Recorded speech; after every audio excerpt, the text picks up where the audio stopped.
What's up guys, this is your GitHub tutorial in 2 minutes and I'll be speedrunning this as fast as I can, so let's get into it. GitHub is a platform where programmers share their code for other people to collaborate in.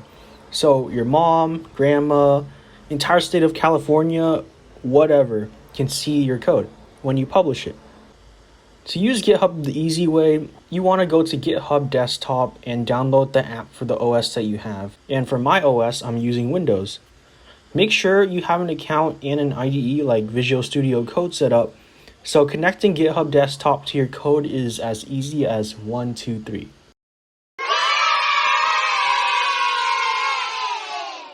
So I have this website that I made here and I want to push it onto GitHub.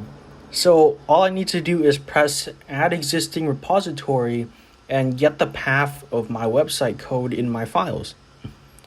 Then I'm going to push GitHub and we're all set. In GitHub Desktop, we can click View on GitHub and it's going to open up github.com to our GitHub repository, and that's where all of our code is. We can make our repository public or private depending on our goals, and that's basically how you use GitHub.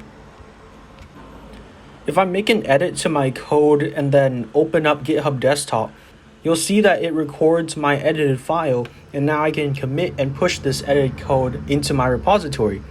This is great because GitHub records my development journey and I can always roll back or go to an older version of my code if I feel like I made a big oopsie somewhere.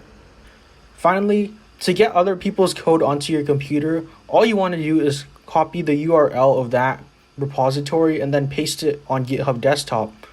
Open it up in VSC and you're good to go. That's it for today, guys. If this video helped you out, feel free to let me know and have a good one.